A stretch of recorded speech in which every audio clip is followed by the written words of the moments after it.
Tadipatri municipal chairman జేసీ ప్రభాకర్ రెడ్డి మీడియాతో మాట్లాడుతున్నారు. Live చూద్దాం.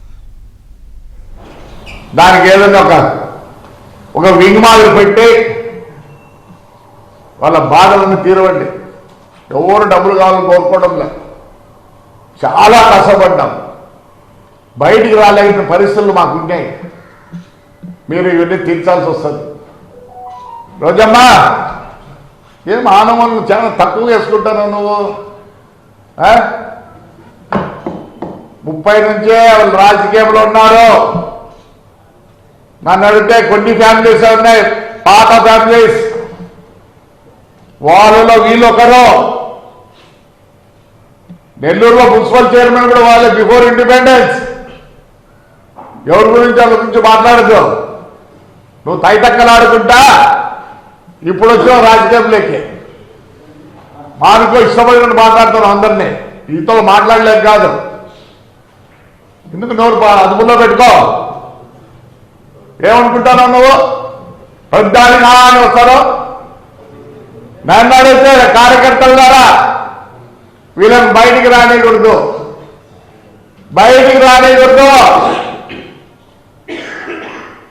మీరు కూడా అందరూ ఏదో ఊరుకున్నారు. లేదు, మనం 5 ఏళ్ళకు కూడా మాట్లాడలేని పరిస్థితి, ఎలక్షన్లో నిలబడలేని పరిస్థితి.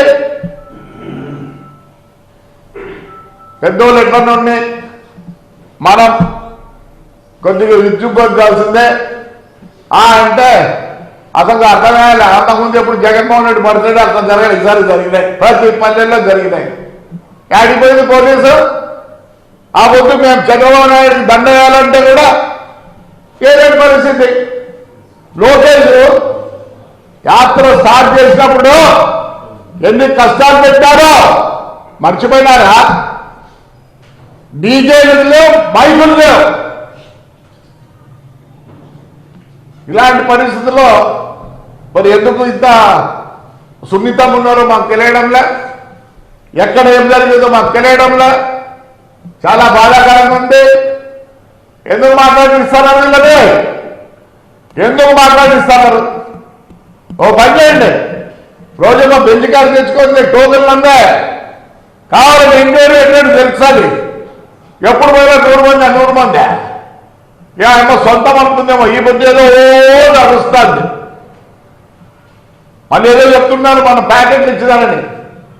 చనిపోయినప్పుడు మేము కూడా పోయి ప్యాకెట్లు ఇస్తారు, కానీ ఎప్పుడు గవర్నమెంట్ మీద అగ్రెస్ చెప్పని కాదు. సానుభూతితో రేపు వాళ్ళ కష్టం ఉంటుందని చెప్పి ఇచ్చిన రోజులు ఉన్నాయి. కానీ చంద్రబాబు నాయుడు కానీ మేము కానీ మీ మాదిరిగా ఇచ్చి ఇష్టపడిన మాట్లాడిస్తారు. కష్టం ఉంటుంది, ఎవరికైనా కష్టం ఉంటుంది. చనిపోయినప్పుడు కష్టం ఉంటుంది. ఎందుకుంటుంది? బాగా ఎవరినొకరి మీద నిందేస్తాంటాం. కానీ దీన్ని ఎంక్వైరీ చేస్తే మీకు తెలుస్తుంది ముందు ఏం జరిగిందని. ఊరికి ఎవరు మాట్లాడటంలే. ఎవరో ఒక స్పృహ వచ్చి చనిపోయింది. మరి ఆయమ్మని సేవ్ చేసుకున్నారు. ఆ గేట్లు తీసినారు. గేట్లు తీస్తే ఏమైంది? అందరు దూరినారు. అంతేగాని దీన్ని ఎవరి మీద నింద మోపొద్దండి. ఏం చేస్తాడు ఆయన? చైర్మన్ గారు ఏం చేస్తారు? ఈఓ గారు ఏం చేస్తారు? చైర్మన్ ఎక్కడ ఉంటాడు? క్యూ లైన్ చూస్తుంటాడా? కాదు కదా. దానికి ఆ పోలీసులు వాళ్ళు వీళ్ళు ఉంటారు. మరి అందుకే కదా తప్పు చేసిన సస్పెండ్ ఇవన్నీ చేసినారు, ఇమీడియట్ యాక్షన్ తీసుకున్నారు. రోజమ్మా తగ్గించుకో. ఇదేం డ్రామా కాదు, డ్రామా కంపెనీ కాదు, రాజకీయం. మీ నోరు వచ్చినట్లు అందరినీ అనద్దు.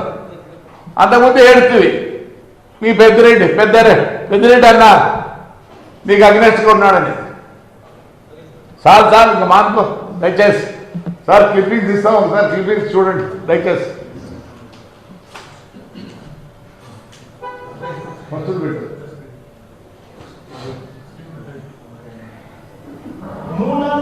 ఇది నా బస్సు యాక్సిడెంట్ అయినప్పుడు ఆయన ఫోరెన్సిక్ రిపోర్ట్ అప్పుడే ఇవ్వమంటాడు.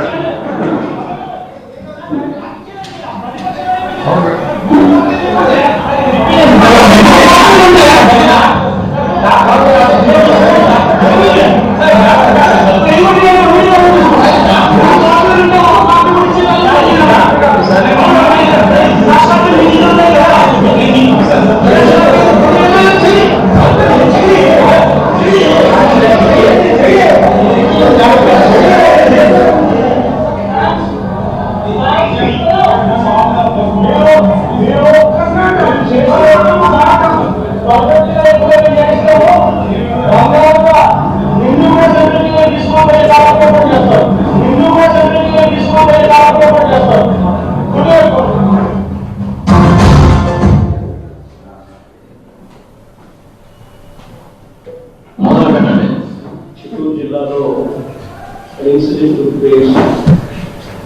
తమిళనాడు నుంచి రావాల్సిన అంబులెన్స్ ట్యాంకర్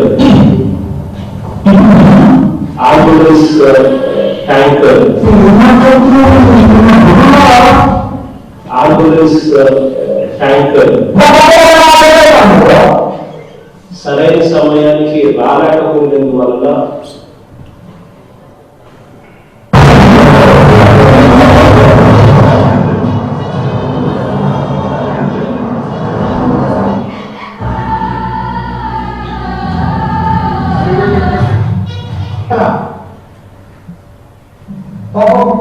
టోల్ గేట్ దగ్గర టోల్ కట్టడం కోసం అని చెప్పి బయటికి దిగితే టోల్ కట్టడం కోసం